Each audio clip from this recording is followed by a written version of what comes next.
Bienvenue à bord de la petite Africa Twin 2019. Donc là j'ai récupéré un modèle qui n'est pas Adventure, c'est un modèle de base si je puis dire. Du coup sur cette moto on se retrouve avec une boîte qui est à double embrayage, une boîte DCT. Donc passage des vitesses automatiques ou à la palette sur le commodo de gauche. Et je peux vous dire que le DCT, on peut dire ce qu'on veut, mais en tout cas c'est super agréable. Voilà, je suis en 6, si j'accélère à fond, il me rétrograde les vitesses tout seul. Le seul truc qui me fait bizarre là quand je conduis une DCT, c'est que j'ai toujours le réflexe de vouloir rétrograder pour faire un freinage au frein moteur. Et là c'est pas possible, ou alors il faut que je joue de la palette.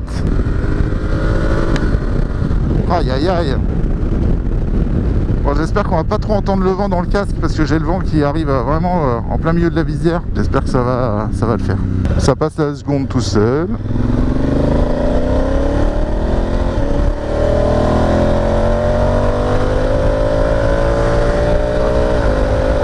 Aïe aïe aïe. En fait le mode D, donc c'est le mode de tout automatique. Et ce qu'il y a c'est que il va passer les vitesses tout seul. Mais si vous en demandez, donc si vous mettez la poignée dans l'angle, il va monter les vitesses vraiment dans les tours, il va passer les vitesses dans les tours, en gros. Hein. Donc si vous voulez pas vous emmerder, vous prenez ce mode-là, et forcément après vous pouvez vous basculer en mode manuel, et là c'est vraiment vous qui gérez le passage des vitesses à la palette. En gros il y a 3 modes de puissance différents, d'après ce que j'ai vu.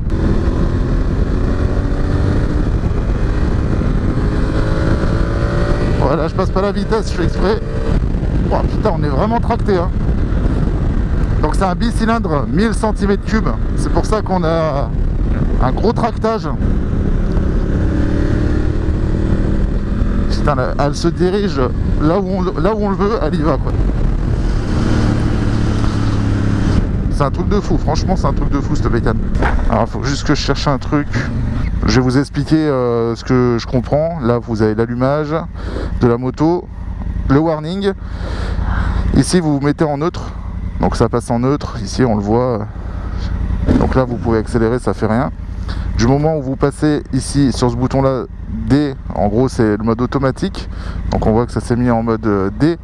Et là si je tourne la poignée, on avance.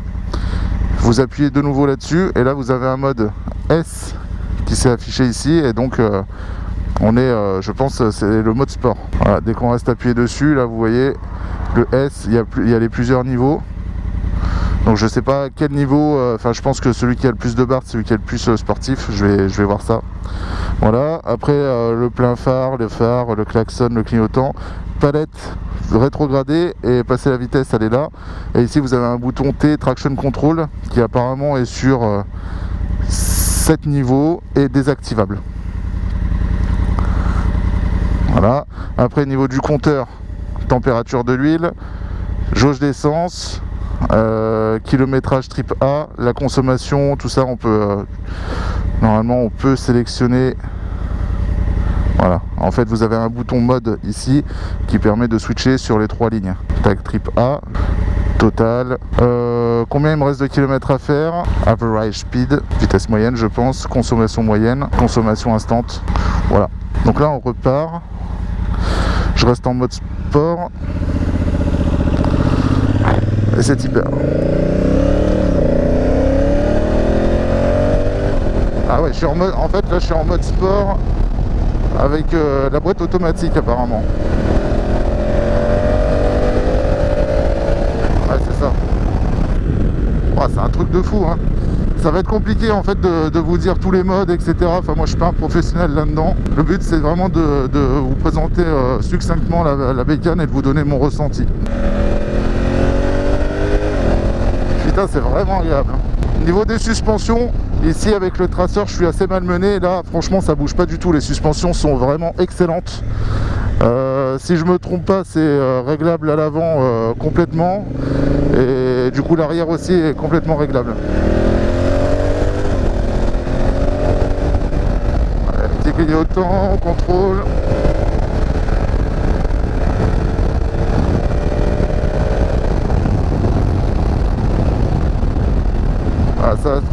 Ça freine, franchement je prends le frein tranquille, ça freine grave. En fait j'aimerais aller à un endroit bien spécifique mais je sais pas par où passer. Donc là vous avez un espèce de frein à main Là je m'arrête, prenez le frein à main, vous tirez ça, voilà, la moto est bloquée. Là, on retire le frein à main comme ça. Alors je sais pas si c'est réglable. Pour moi la bulle, il faudrait qu'elle soit réglable, j'espère qu'elle l'est. On va tourner. Et l'avantage avec cette Africa Twin, c'est que vous avez un rayon de braquage qui est juste malade. Alors ce que je disais tout à l'heure, c'est un bicylindre, 1000 cm3, 95 chevaux. Si je dis pas de conneries, le réservoir fait 18 litres, je crois. C'est avec tous les modèles d'Africa Twin, enfin j'ai lu 2-3 trucs sur le net. Voilà, j'en suis pas certain. Donc là je suis dans le terrain de jeu des Africa Twin. Bon, je suis pas dans le sable, hein, parce que le vrai terrain de jeu c'est le sable. Mais en gros les petites routes du Beaujolais comme ça, bon, les routes sont pas très larges, hein.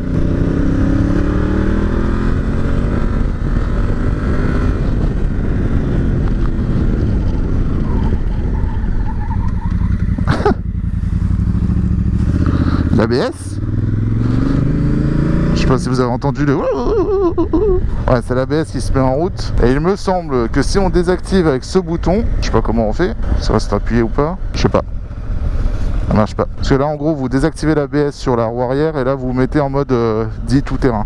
Discutons de l'assise. Vous avez une grande selle, grande selle. Ouais, je vérifie un truc, c'est qu'elle était bleue. Donc voilà, grande selle bleue, super confortable. Moi je suis dessus là, franchement. J'ai mon cul qui est bien posé de partout. C'est pas une selle qui est fine. Donc au niveau de l'installation, on est vraiment bien assis. Après les jambes, on est sur un truc type trail. Du coup les jambes ne sont pas remontées ou je ne sais quoi. Là on est en fait on est assis droit.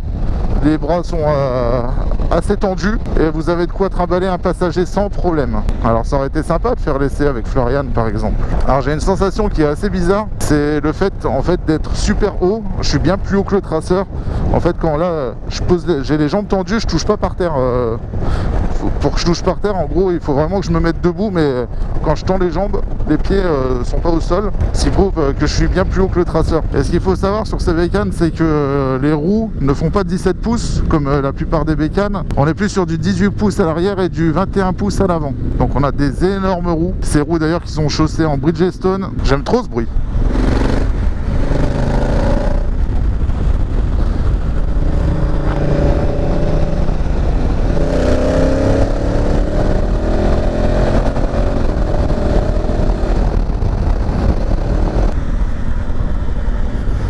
Aïe aïe aïe, les Dodan on les prend, on les sent même pas quoi.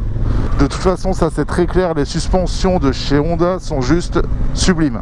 Ah ouais mais il n'y a pas une connerie de rallye ou je sais pas quoi là. Oh fuck putain. Bon l'avantage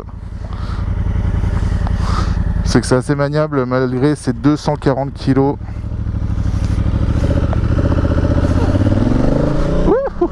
Bon dommage, je voulais vous emmener dans un coin de forêt, là où je sais y aller. On va se trouver un endroit pour tourner l'intro. Ah ouais, en fait vous avez un mode toureur, un mode personnalisé et après un mode gravel, urban. Voilà, tout ça c'est des modes que vous pouvez pré-régler. Mais bon moi j'en suis pas là du tout. Chercher un petit endroit sympa pour tourner l'intro. Là on peut faire un putain de jump. Vas-y là, c'est cool là. Alors surtout ne pas oublier de mettre le frein à main. Et on est. Alors, comme vous voyez, vous pouvez mettre un top case directement des valises. Ici, c'est tout plug and play en vente chez Honda. Donc là, quand je vous disais tout à l'heure qu'il y avait un rayon de braquage de ouf, c'est un vrai rayon de braquage quoi. Bon alors au final, qu'est-ce que j'en pense de cette Africa Twin? Au niveau de la maniabilité, très franchement, le rayon de braquage et tout, vous avez vu tout à l'heure mon demi-tour, on peut manier la moto malgré son poids assez facilement.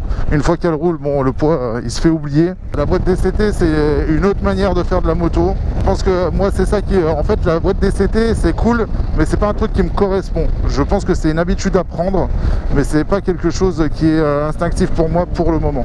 Pour moi, je dis personnellement, la boîte DCT j'aime pas trop quoi. Je préfère avoir un embrayage, passer mes vitesses, voilà, je perds mes repères en fait à cause de ça. Comme je vous ai dit, au niveau des suspensions, là il n'y a rien à redire. La fourche inversée à l'avant, l'amortisseur tout est réglable, franchement voilà, ça c'est cool. Position de conduite et confort, là aussi on est très bien installé. Il y a forcément des gadgets que je n'ai pas touchés. Si on veut faire vraiment le tour de la moto, voilà, il faut prendre plus de temps. Putain, il s'est passé quoi ici? Voilà, il faut prendre plus de temps forcément. Là je vous fais un essai, je vous donne mon ressenti. Je suis pas dans une convention chez Honda où on nous prête les motos, où on les explique tout. C'est pas le but de mon essai. Sur la consommation de la moto, d'après ce que j'ai vu, on est sur du 5 litres au 100. Moi j'ai laissé la consommation instantanée. Effectivement la moto elle consomme, elle consomme quand on accélère. Mais après dès qu'on roule sur un rythme cool, voilà, là je suis en 6 à 85, je suis à 4 litres au 100, 3 litres au 100. Donc autant vous dire que vous pouvez faire des bornes avec le plein sans problème. Forcément tout ce qui est optique, c'est-à-dire feu avant, feu arrière, les clignotants, tout est LED, ça devient maintenant de série chez Honda on dirait. Rétroviseur, écoutez, je vois vite fait mes bras mais encore moins que sur mon traceur, donc on a une bonne visibilité dans les rétroviseurs. Après pour ce qui est du prix, vous avez plusieurs modèles d'Africa Twin. Vous avez donc les modèles DCT comme celui-ci avec la boîte automatique. Il existe quand même les modèles avec une boîte manuelle. Et après vous avez plusieurs trucs, c'est-à-dire une Africa Twin Adventure Sport ou je sais pas quoi. Vous avez la moto qui est entourée avec une espèce de cage où vous pouvez mettre des feux additionnels et qui protège forcément la moto en cas de chute. Donc je vais peut-être vous dire une connerie, mais il me semble qu'elle est dans les 15 000 € celle-ci là. Après ça monte à du 16 000, 16 500, etc., etc. Un petit défaut que j'ai pour moi, pour ma part, c'est la bulle. La bulle, le vent vient vraiment dans le casque pour ma part. Donc pour moi c'est un point noir.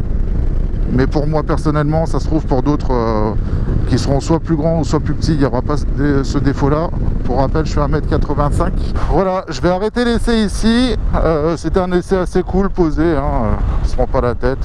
En tout cas, si vous aussi vous voulez essayer la moto ou d'autres motos, vous pouvez vous rendre chez Omio Moto à Villefranche. Et je pense qu'ils se feront un plaisir de vous prêter une moto.